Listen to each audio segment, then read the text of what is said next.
And we are live. Hello, everyone. Welcome to Tuesday Live. Today, I hope this is working because I didn't see it on the Facebook and it did send out a message, but if it hasn't, I will record it and send it out again. But I'm hoping that you're all live with me. Let me share my screen with you so that we can start today's session. Okay, so we're still on building your personalized eating plan. We're going to be another couple of weeks before you can put your eating plan together, but I hope that you're all practicing your working on your physiology and working on getting your body feeling at its best so that we can get to those ultimate goals that we're looking for. Today, we're talking about understanding hunger. Okay, hunger is vital to understand. It's vital that we really know what's going on in our body so that our body can be at its best. Okay, so when your body is at its best, it sends out a whole lot of signals and it actually tells you exactly what it needs. Your body never lies to you. I want you to remember that. And so hunger is one of these very, very important signals that we want to have, and we want to know what it sounds like, and we want to be able to respond to it, because if we're listening to it and we're responding to it, then only good things can happen. So my question to you today is, why do you eat? So very good question. And whenever I ask people this question, a whole host of answers come out. You might be thinking, in the evening I eat because I'm bored, or I eat because I am sad, or I eat because I'm happy. I hope that one of your answers is that you eat because you are hungry, and specifically that it is your body or your stomach that is telling you that it needs food.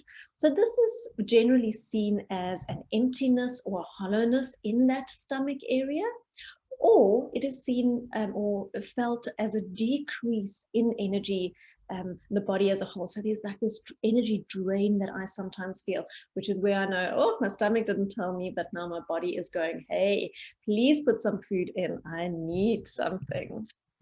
Okay, so it is a problem when we can't feel this emptiness or hollowness in our stomach, because then you don't know when it's good time to eat. And then we just eat because our head decided it is time to eat, or our head decided it read something and this is how often you need to eat.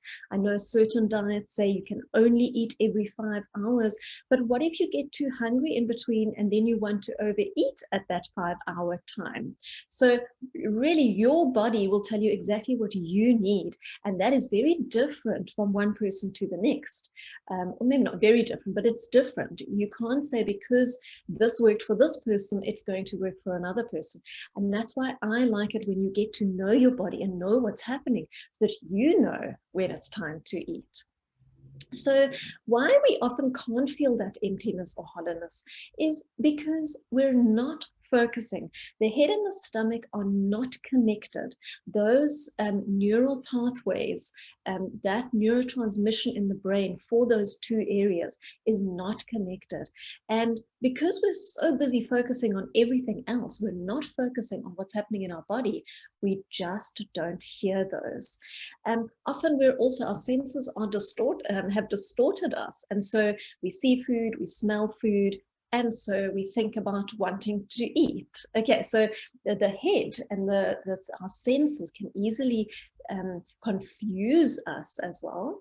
A lot of the time we eat because we're bored, and so we're not thinking about what's happening in my stomach. Am I needing food? So when we eat for boredom, we often eat for more than what we need, and then we're really out of sync and not being able to hear that. And a lot of the time we eat because it's time. It is 1 o'clock now. It is time to eat, and so I must eat. So it's often a little bit of a clockwork thing. But ideally, your body must tell you when you should be eating. What happens if you don't eat? So generally we start off with this light emptiness or hollowness in our stomach area. And once you feel that, that's actually when you should be eating, or that within the next half an hour you should be eating. If you don't eat then, those physical symptoms actually quite intensify. And that emptiness or hollowness becomes very big, to the point that we get the stomach being sore, and almost a nauseous feeling often comes out for people. And then together with that, we get the physical symptoms of low blood sugar, the not being able to concentrate properly, feeling like lightheaded, getting irritable and short-tempered, that hangry that we all know about. Some people get shaky and more nervous. A headache often, very, very often develops. Often when I ask people, how do you know you need to eat or that you're hungry? Headache is actually the answer they give. But that tells me you've gone too far. You're hearing that signal too late. And then once all of that happens, we are much less controlled around food. So once you are too hungry, you're much more likely to eat far more than what you were intending to. And because we need food quickly, we tend to often also go for the wrong foods or those less healthy foods. So false hunger signals are everywhere. Okay, your body is constantly sending them out and is constantly making you think you need food, when actually you are needing something else. So false hunger signals are, we mistake other things for hunger. Let's look at a couple of them. So I spoke a little bit about the senses, that mouth, eye, nose hunger. Basically, a sense will trigger the response to want to eat. I think about when I walk past a bakery and I smell that freshly baked bread. Okay, so I don't necessarily feel hungry then, but it's like, that would be delicious to eat. You can just see that triggering you wanting to eat. It makes you desire it. And especially also the memory of something can also lead to a craving. I remember I ate that chocolate yesterday and it was just so delicious. I really want it again. And then you think you're feeling hungry. But these are all just our senses that are making food seem really interesting so that we want to eat. That mind hunger, that thinking about food, you just assume, okay, it's 1 o'clock, I need to eat lunch. What I'm often amazed by is when you do the pattern properly of more food during the day, you're actually not very hungry at night. And often people think they have to have dinner. It's one of those, I must have dinner. It's just a thing you have to have. And when I say to them, if you're not hungry in the evening and you want to skip that meal from time to time, you don't have to eat. It's really a mind blow for them, because I thought I had to eat at dinner. I thought I had to eat at lunch. I thought I had to eat at breakfast. Okay, that one I want you to think, because breakfast isn't, and we cannot opt out of that one. A lot of the mind hunger also comes from, I exercised this morning, I deserve to eat. So those exercise eaters are very common. Either you are the kind of person who exercises and then wants to do better. So I want to eat healthy food now because I put so much effort into the exercise, or you overestimate how much energy was actually used to exercise and then go and eat much more than what you actually used up during that session. And then association eating is very, very common. So you have paired another activity with food or drink. Wine is often also one that comes in. The best examples is movies and a popcorn. Probably for the last year we haven't been to the movies, but generally when people go to the movies, they will go and buy their popcorn, and also often a whole lot of other things, but popcorn tends to be paired with movies. Cannot watch a movie without eating popcorn. That tea that has to have that rusk dunked into it.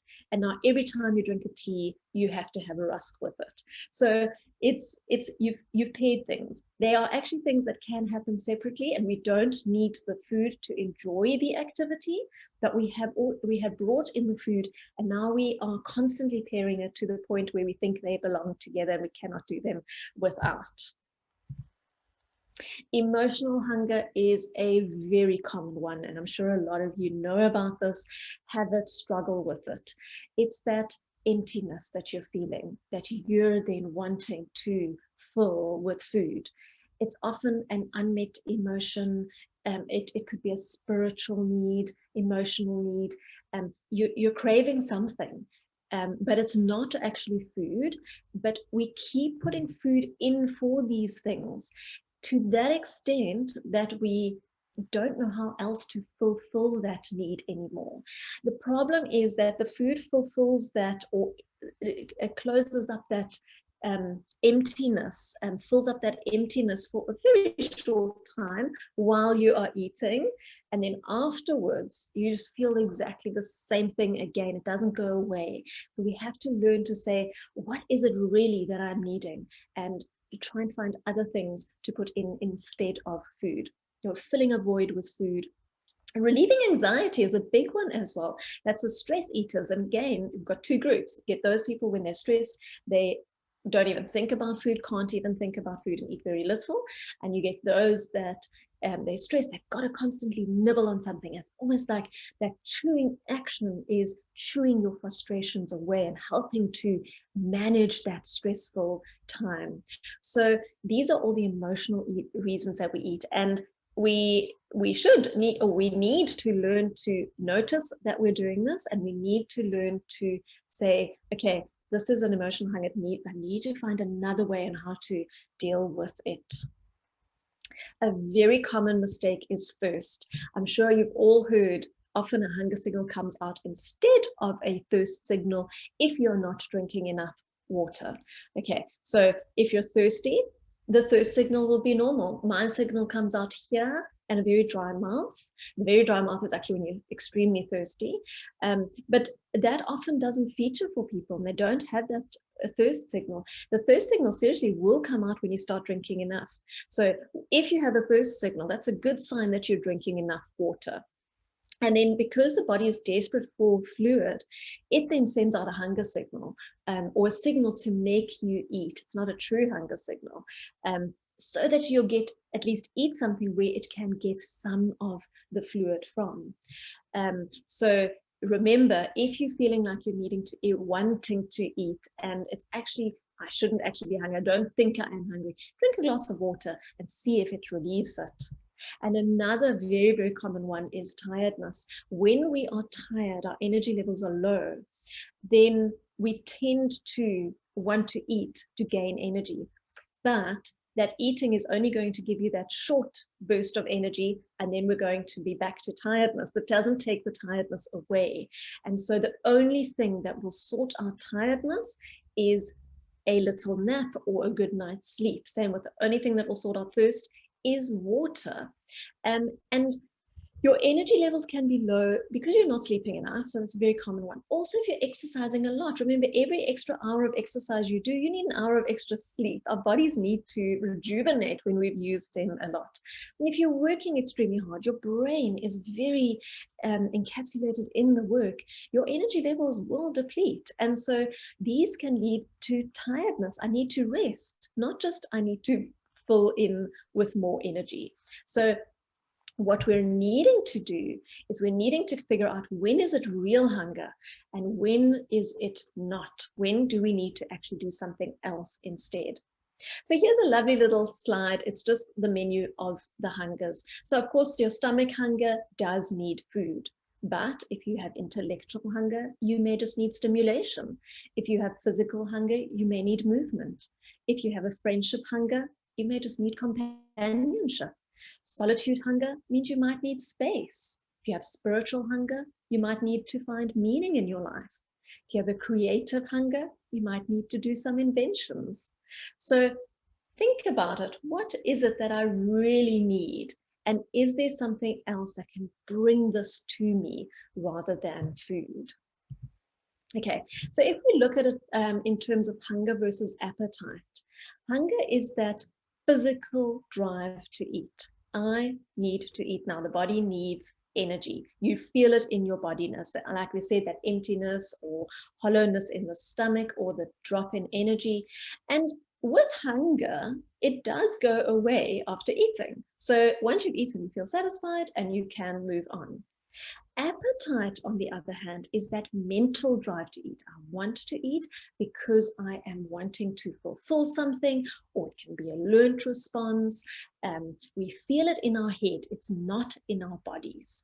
And the important thing for this one is it does not go away once you've eaten. And that is a problem, because if you're eating, then it will go away. If you are not, if you eat, in that moment you feel fulfilled, but just after eating, you'll be back to that same needing of something. And so it won't go away with eating. And that's how you often know that it is not hunger, that it is actually something else. So it's a really good idea to try and connect your head and your stomach so that we can start feeling that symptom of emptiness in our stomach again. And for this, you need to sit down and just relax.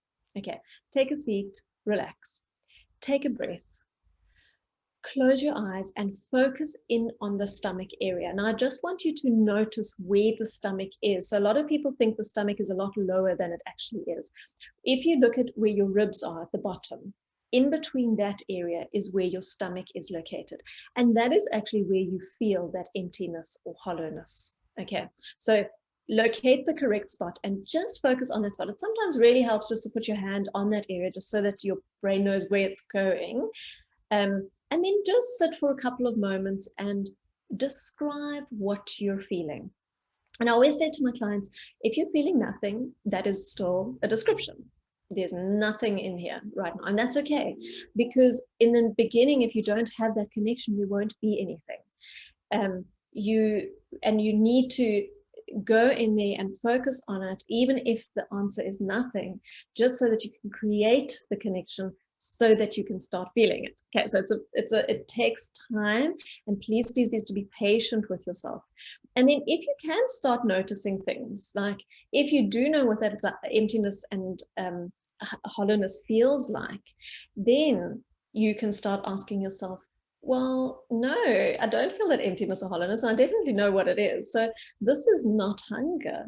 So this is actually then mouth hunger or head hunger rather than stomach hunger. And do I actually need to eat?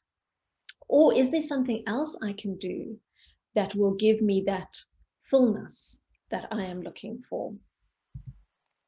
So do this practice for me for about 2 weeks, just consistently before every single meal. Close your eyes, connect your head to your stomach, and just think about, what am I feeling? And then if you can't feel anything after 2 weeks, then you can, to a small extent, play around with the timing of your meals a little bit. What that means is wait for 3 hours at least and see if you can feel the signal. And if you can't feel anything, then give it another half an hour or hour and then try again. If after 5 hours you still cannot feel that signal or that feeling, that emptiness, then my suggestion is don't keep pushing it, because after about 5 hours, most of our blood sugars are low, or low enough to need food, and anything past the 5-hour mark tends to be too low and problematic results happening later in the day. So my suggestion is, if it's 5 hours and you still can't feel anything, then rather eat something and then practice again the next time. You'll also tend to probably, this is generally what happens, hear it more during the day than at night. Okay, especially if you are eating in the correct format. So mornings are actually generally when people hear it, sort of mid-morning lunch, not so much in the later day. And if you're hearing it too much in the later day, it means you're not eating enough during the daytime yet. Okay, so that's just good to remember. Okay, and then please just be patient with yourself and keep practicing. If you have done a lot of dieting and a lot of weight cycling, those hunger signals, and your age is over 40, generally it will take a little bit longer to get the signal than if you're young, you've never dieted, and your weight has been pretty stable all its life. So I see it coming back for about a week in my very younger clients who haven't dieted a lot. And those that have dieted a lot, it has taken up to 3 months in some, and some unfortunately have not gotten it back. But the ones that got it back eventually, even after about 3 months, are those that are doing it every single day and really just putting that into practice. Okay, and that is our understanding hunger section for today.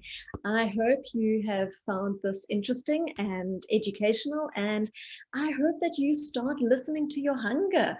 Please message me and let me know how it's going. If you know what to, if you're understanding it, if you're doing it, if it's coming through.